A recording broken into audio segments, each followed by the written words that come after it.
Moi je viens avec ma fille qui vient pour la première fois et elle m'a dit on va à la fosse. Alors nous sommes à la fosse.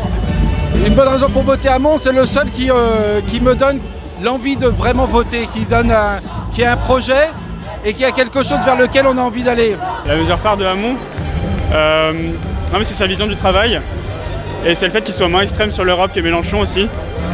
Et le fait qu'il ait nommé Piketty aussi en conseiller à l'Union Européenne. Donc ça veut dire qu'il a vraiment envie de faire bouger l'Europe et qu'il n'a pas envie juste de la lâcher. Du coup je vais écouter ce qui se dit là et puis je vais faire mon choix après. J'ai beaucoup hésité entre le vote pour la France insoumise de Jean-Luc Mélenchon et évidemment la position sur l'Union Européenne qui est beaucoup plus consensuelle je pense de Benoît Hamon m'a motivé dans ce choix et puis bien sûr des propositions innovantes, notamment le revenu universel qui est un marqueur vraiment intéressant je pense de cette campagne. Non mais j'hésite entre les deux, il faut qu'ils se rassemblent. Je les soutiens tous les deux, je soutiens toutes les personnes qui essaient de protéger l'environnement. Les deux je les aime. Je pense même qu'il y a plus de convergence entre Benoît Hamon et Jean-Luc Mélenchon plutôt qu'entre Benoît Hamon et Manuel Valls qui sont pourtant dans le même parti. Ce qui m'a le plus donné envie de voter pour lui, c'est quand il a dit qu'on peut survivre avec 4% de déficit, mais on peut pas survivre avec 4 degrés en plus de réchauffement climatique. Et ça m'a beaucoup plu. Déjà rien que la personnalité d'Hamon, elle est beaucoup moins centrée sur lui-même que Mélenchon. Mélenchon, il y a une sorte de culte de la personnalité même s'il s'en défend. Et ça, franchement, je trouve que c'est mauvais en politique. Moi je vote pour Hamon et j'ai aucune hésitation, d'abord parce que dans ma famille tout le monde n'est pas de gauche et je sais que Mélenchon il est incapable de plaire à tous les Français parce qu'il est beaucoup trop clivant alors que Hamon l'est moins. Certains cadres du parti ne jouent pas le jeu de la primaire, qui sont engagés dans une démarche qui était claire, qui était avec un contrat écrit. Et finalement on voit qu'il y a des défections et je pense que c'est vraiment dommageable et condamnable. C'était pas les vrais, c'était plutôt du PS à droite et je pense que ça fait pas du mal au PS de se lâcher un peu de cette partie-là qui avait perdu les valeurs de gauche. Mais en tout cas c'est l'avenir, ça c'est sûr, et je pense que ça va durer forcément plus longtemps ce nouveau mouvement dans le PS que Mélenchon je pense. Et il est vraiment aussi soutenu par la vraie garde du Parti Socialiste comme Christiane Taubira et Martine Aubry. Je pense que Hamon il représente quand même plus les jeunes que Mélenchon. Même si, bon, moi j'aime bien les deux, mais... Bilal, Elie et Benoît. On est tous Benoît, Elie et Bilal. Il y a beaucoup de convergence avec Jean-Luc Mélenchon. Mais là, j'ai le drapeau de l'Union Européenne. Moi, j'ai vraiment grande foi en l'Union Européenne. J'ai vécu 2 ans en Italie et c'est pour ça que je pense qu'il faut continuer le projet. Évidemment, essayer de faire quelque chose de plus social et de la réorienter. Mais voilà, je pense que c'est une des divergences, mais après il y a plein de convergences et donc on peut aussi s'unir. Il y a du monde à l'extérieur, vous avez vu les cartes qui arrivent, l'ensemble des militants, des sympathisants, des citoyens engagés dans cette campagne qui vont nous rejoindre. Un peuple européen, un peuple solidaire, un peuple qui s'inscrit dans un destin partagé avec les peuples européens. Je refuse qu'on lui dise que son ambition, son futur est irréalisable par principe. Décidez de faire bouger les lignes, décidez de faire bouger les frontières, décidez de sortir des carcans, de notre austérité. Choisissez la gauche, choisissez le progrès, choisissez la justice sociale, choisissez l'Europe. Je vous le dis, à vous, jeunesse de France, vous êtes la plus belle promesse européenne, la plus belle promesse pour la gauche. Décidez d'être un peuple nouveau, un peuple solidaire, un peuple européen. Vive la République, vive la France. On a trop tendance à penser que les jeunes ne font pas de politique, mais non seulement ils en font, mais ils sont présents pour écouter ceux qui demain porteront les responsabilités, quoi. Président, Benoît, président, Benoît, président, Benoît, président. Quand Benoît Hamon dit je ne suis pas l'homme providentiel, je suis celui qui pense que c'est avec l'intelligence collective qu'on change le monde, c'est ce que ne dira jamais Jean-Luc Mélenchon. Mélenchon, il est trop tribun et puis il est toujours en train de, de critiquer tout le temps. Et bon, à un moment, il faut être positif et puis il faut essayer de construire quelque chose et pas tout rejeter sur l'Europe. Voilà. On va tout faire pour que Hamon soit élu.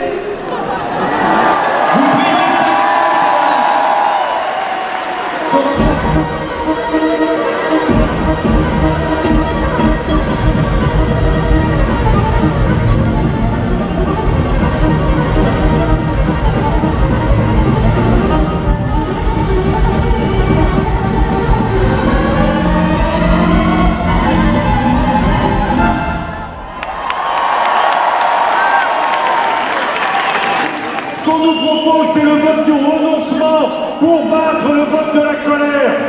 On nous invite en permanence, on nous prescrit le vote utile. Le vote utile pour qui? Un vote de renoncement sur les services publics, un vote de renoncement sur la 6ème République, un vote où quand on veut renouveler la République. Nous considérons que notre santé et celle de nos enfants prime sur l'intérêt des lobbies, parce que nous considérons que demain, c'est l'espérance qui va gagner.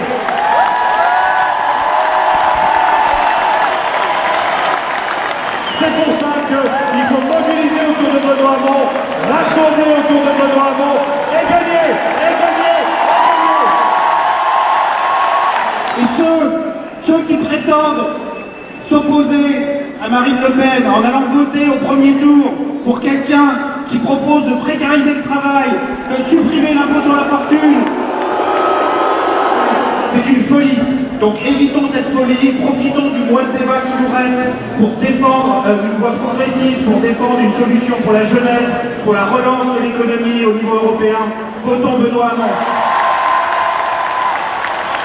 Et enfin, à quelques jours d'ici l'action, je sais que Benoît Hamon sera le président d'une France sans sida, parce qu'il mettra les mesures et on peut y arriver. Et c'est pour ça que je le soutiens.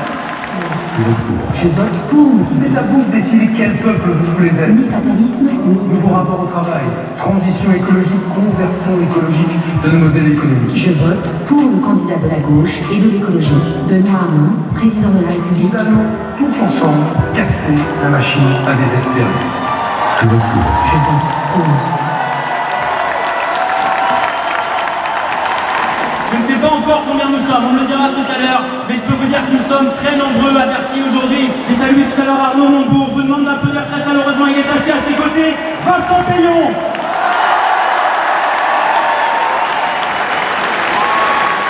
Vincent Payon, juste devant moi. Je vous demande également, vous l'entendrez tout à l'heure, nous sommes aujourd'hui à Paris, une ville dirigée par une maire à la tête d'une majorité à l'image de la gauche dans toute sa diversité, des socialistes, des écologistes, des communistes.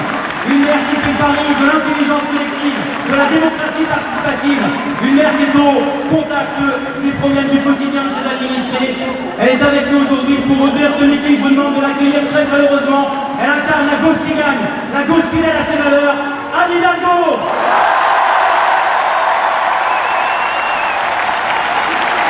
Bonjour Paris! Bonjour Bercy et bonjour la France! Je suis tellement heureuse qu'on soit si nombreux. Nous sommes ici, cette belle foule réunie, tous ces jeunes qui sont là. Je veux vous dire merci! Merci à la jeunesse! Oui, je soutiens Benoît parce que Benoît est le seul candidat qui porte cette volonté de changer le monde en s'appuyant sur cette transition écologique et énergétique dont nous avons tant besoin ici à l'Europe. Merci Benoît de porter avec autant d'énergie et autant de courage ces valeurs et ces projets. Et puis je veux conclure en vous disant, à un moment où on nous parle de menaces, de vote utile, nous n'avons aucune naïveté, je le redis, mais le seul vote utile, le seul vrai vote utile, c'est celui de ses convictions, c'est celui de à ses convictions. Après Anne Hidalgo, je vais vous demander d'accueillir à ce micro une ministre particulièrement engagée dans cette campagne auprès de Benoît Hamon. Elle était avec lui à Nice cette semaine en meeting. Elle est ministre de l'Éducation nationale. Je vous demande de lui faire un tonnerre d'applaudissements. Najat Vallaud-Belkacem. Quel plaisir d'être parmi vous, parmi ceux qui trouvent normal quand on est de gauche de voter pour un candidat de gauche à l'élection présidentielle. Face à la droite, face au Front National, oui, le vrai vote utile, c'est de proposer un contre-projet résolument engagé qui se démarque. Et c'est pas le renoncement, la confusion, le découragement. Alors mes chers amis, allons-y, allons auprès des Français, convainquons-les que nous ne voulons pas d'une France qui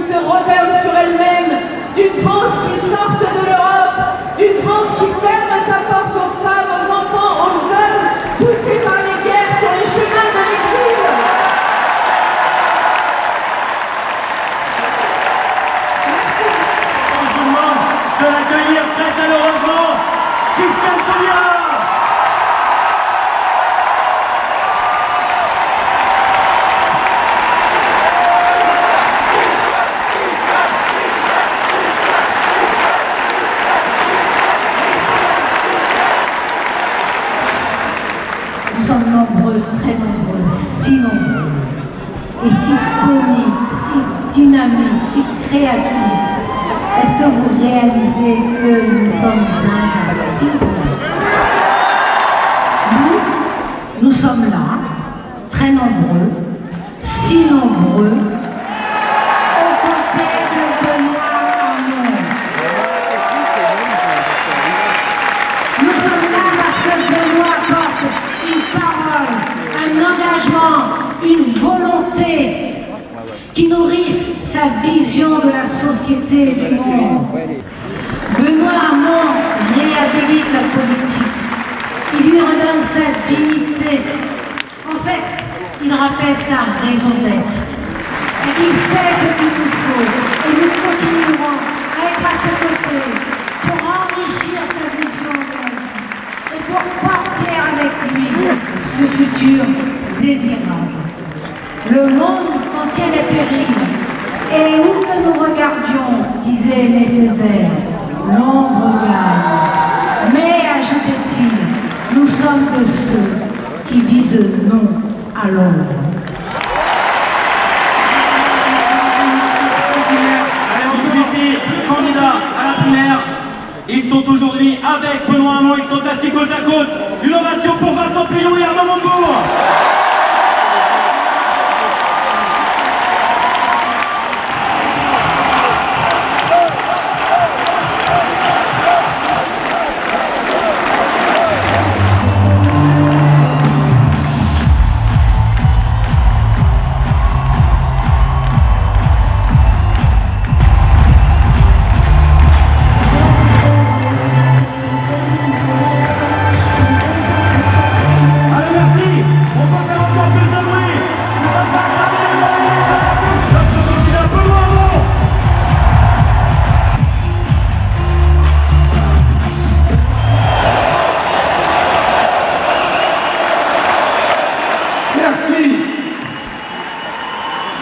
Merci à vous tous. Mesdames, Messieurs, mes chers amis, mes chers concitoyens, quel honneur. Quel honneur pour moi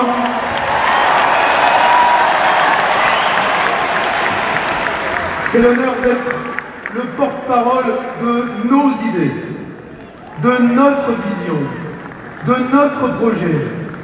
Quelle immense responsabilité. Nous avons ensemble rendez-vous avec l'histoire. Alors je me présente devant vous, plein de l'humilité de ceux qui ont conscience de l'ampleur des défis et de la gravité des temps. Nous allons voter, et tous nos compatriotes avec nous, alors que le réchauffement climatique gagne la planète. Alors que notre modèle de croissance atteint ses limites, alors que le travail se transforme sous l'impact de la révolution numérique, alors que des inégalités toujours plus grandes sont en train d'ébranler notre modèle social, et alors, enfin, que des institutions verticales semblent à bout de souffle. Je refuse que le grand débat démocratique auquel les Français ont droit leur soit confisqué par quelques grands intérêts et petits arrangements. À cet égard, je veux vous dire, votre présence aujourd'hui est un message. Un message à tous ceux qui espèrent ou redoutent une élection jouée d'avance. Nous disons, tout commence aujourd'hui.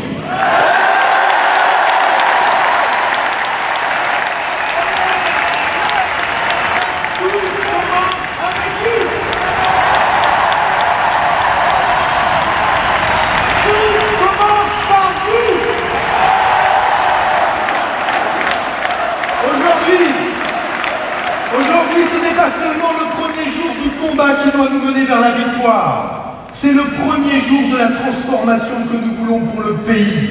Oui, c'est aujourd'hui que tout commence. Ce n'est pas, et je l'ai dit tout au long de cette campagne, le destin d'un homme.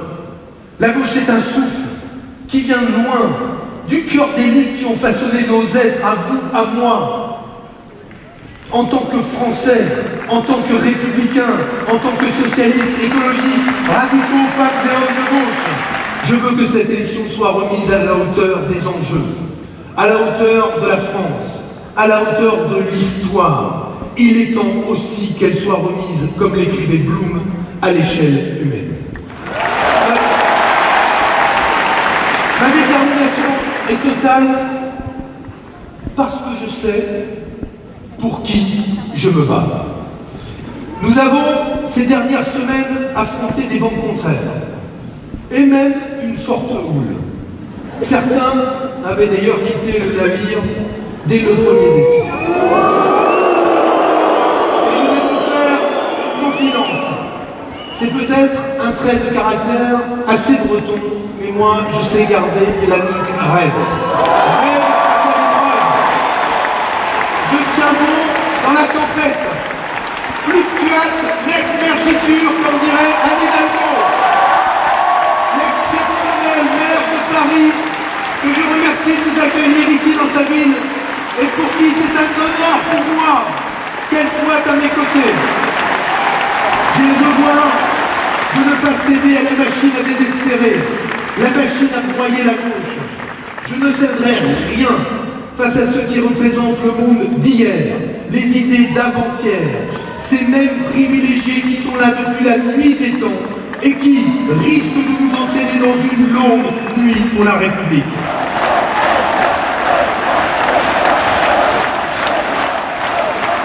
Je ne crois pas que la France soit une entreprise, ni que les Français rêvent d'en être les actionnaires.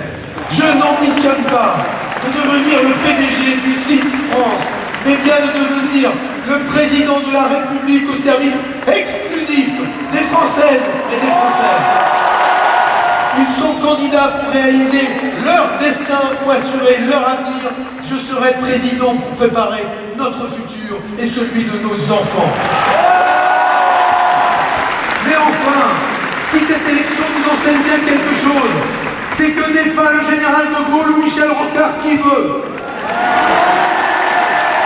Alors oui, je préfère la clarté. Oui, je préfère la clarté, je préfère porter un projet clair, pour une majorité claire. Quand il faut être dans l'air du temps, je préfère que l'avenir de la France repose sur les éoliennes plutôt que sur des girouettes. Avec moi, la République parlera de cette voix bienveillante et ferme à la fois. À tous ceux qui ne respectent pas ces règles, la République dit et dira « Nous ne vous laisserons pas tranquilles ». La Déclaration des droits de l'homme et du citoyen proclame la sûreté comme un des 4 droits fondamentaux et imprescriptibles de l'homme. Et il m'est douloureux de constater aujourd'hui que ce sont souvent les plus vulnérables qui sont aussi les moins bien protégés. C'est la raison pour laquelle je veux le retour de cette fameuse police de proximité anéantie par Nicolas Sarkozy. Je veux une justice qui ait non seulement les moyens de faire son travail, mais aussi ait le respect qui lui est dû dans la République. Je veux réhabiliter la règle commune de la République, que cesse le 2 poids 2 mesures, que ce ne soit plus selon que vous serez puissant ou misérable. C'est la raison pour laquelle je veux créer ce qui n'existe pas encore aujourd'hui, un droit de la victime dans le code pénal. Je veux renforcer les corps d'inspection qui permettront demain de faire respecter le droit du travail, règles sanitaires, vétérinaires, règles fiscales, et aussi le droit, grâce à une nouvelle administration, le droit pour tous ceux qui aujourd'hui se sentent discriminés dans l'accès au logement, discriminés dans l'accès à l'emploi, discriminés dans la rue. Il faut qu'ils puissent être protégés plus efficacement que le Je ne laisserai pas tranquille ceux qui croient que le racisme, l'antisémitisme, le sexisme, l'homophobie, que toutes les discriminations seraient acceptables. Avec moi, elles ne le seront jamais. Et la police, et je condamne les violences policières inacceptables quand elles se produisent comme la déplorable agression du jeune Théo. Exactement pour la même raison que je condamne totalement les violences contre les forces de l'ordre, parce que je veux que l'autorité de l'État soit dans les 2 cas respectée. Je demande à chacun de s'engager, à chacun d'être acteur de sa propre vie. C'est plus exigeant au fond que le mauvais accord de mécontentement permanent qui vous lie à la classe politique, mais c'est tellement plus exaltant. Citoyens, vous avez aujourd'hui au fond la classe politique que vous méritez, alors remplacez-la. Prenez le pouvoir. Prenez tout le pouvoir. Avec le 49.3 citoyen, avec plus de proportionnel, avec enfin la 6ème République, chaque jour un peu plus nécessaire. Avec la promesse enfin tenue que je n'abandonnerai jamais, parce qu'elle est le symbole et sera le symbole de notre attachement à une République ouverte du droit de vote des étrangers aux élections locales. Avec aussi le renforcement du non-cumul des mandats, parce que le pouvoir n'est entre de bonnes mains que lorsqu'il change régulièrement de main. Je vous le dis, Omar, David, Jonathan, Sylvie, Kevin, Bilal, Rebecca, Johanna, Caroline, vous êtes la France, ne baissez pas la tête, vous êtes l'avenir de ce pays, espérez, espérez très fort, espérez très fort, et vous ferez espérer vos parents, vous ferez espérer vos grands-parents. Je vous le dis, il vous revient de dire le peuple que vous voulez être. Soyez un peuple fraternel, ouvert, respectueux, antiraciste.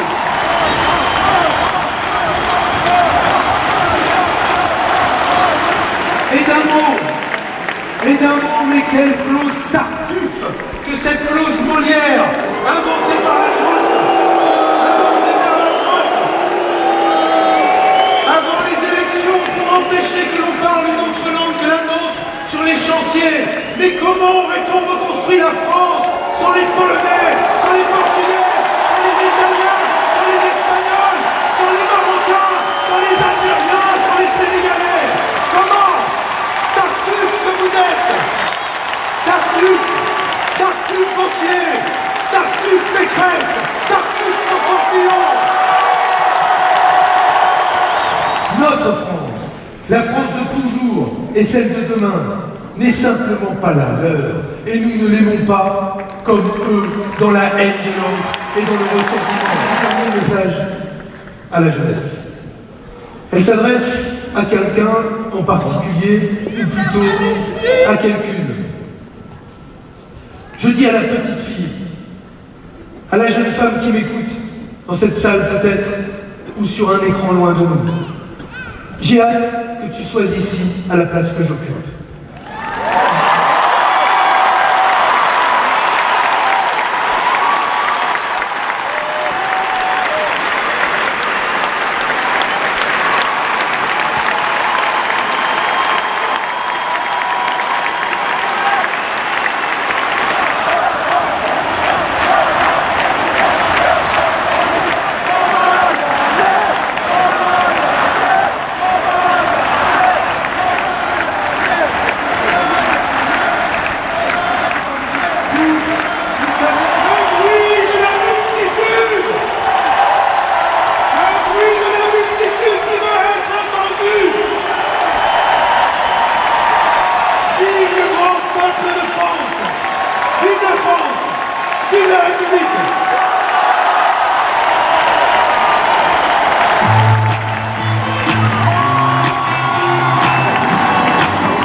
Passionnant et j'espère qu'il va gagner. Vive la France! J'espère que Benoît Hamon sera élu, donc voilà, on verra bien. L'avenir nous le dira, franchement j'espère. Le meeting était super. J'ai trouvé ce discours très bien, je pense que c'est l'avenir, c'est la gauche dont les militants, le peuple de gauche et la France a besoin, et donc il était très enthousiasmant. C'est convaincant, on remarque vraiment que c'est un candidat qui se bat pour le peuple. Vraiment un discours de gauche comme on l'attendait. Vraiment il a fait que me convaincre. Je suis pas du tout une partisane, je sais pas pour qui je vais voter encore. Et là, je suis venue par curiosité. Je sais toujours pas, mais ça m'aide déjà dans ma réflexion. Mais moi j'ai trouvé super, il emporte la foule, il parle à la jeunesse, il parle au monde fraternel. C'est pas que des idéaux, c'est des choses à mettre en place et c'est avancer à la politique. C'est de faire avancer l'utopie, mais qui peut devenir réalité. C'est un meeting exceptionnel. Vraiment une bonne ambiance, un candidat clair, courageux, intransigeant. Donc voilà, bon, ouais, comblé. Benoît Hamon a montré en fait qu'il n'y a pas besoin de stigmatiser telle ou telle personne pour faire un faire-valoir et dire qu'on aime son pays. On peut aimer son pays en aimant tout le monde, en trouvant des solutions, essayant de trouver des solutions pour la majorité des gens. Et c'est ça qui m'a plu dans son discours. J'étais pas convaincue et je le suis parce qu'il a délivré un beau message d'espérance. Je vais certainement, je pense, voter gauche. Lequel exactement, j'ai pas totalement décidé. Mais je vais voter, ça va se jouer entre Hamon et Mélenchon. Vous voulez que je vous dise comment je l'ai trouvé? Franchement, au-delà de mes espoirs. Parce que je connaissais pas mal ce qu'il veut faire, mais je pensais vraiment pas. C'est un tribun là, c'est un. Comment dire? Il a pris de l'épaisseur quoi. Et moi en fait, je suis venu parce que il y a 3 choses qui m'intéressent quoi chez lui. C'est d'abord le fait qu'il veut faire tordre le cou à la pauvreté. Faire une France écologique, mais ça peut-être qu'il n'y arrivera pas dans la totalité, mais il veut être au taquet. Et la 6ème République, rendre la main à la démocratie. Et ce mec-là, il incarne ça, c'est ça qu'il y a dans les J'ai l'impression que de toute façon, la France, elle ne votera pas pour un candidat d'extrême gauche comme Mélenchon, qu'on ne va pas révolutionner grand-chose, mais qu'au moins on a un candidat de gauche. Moi, je m'intéressais à l'histoire du revenu universel bien avant que ça parle dans la campagne. C'était juste ce que j'avais envie d'entendre. Donc moi, ça me convient parfaitement. Je pense que j'avais fait mon choix, mais là, il n'y a plus rien à hésiter. Je pense que ce sera lui et personne d'autre. J'étais en attente, mais là, véritablement, je suis convaincu et enthousiasmé. J'ai voté pour Benoît Hamon, voté Hamon, ben voilà.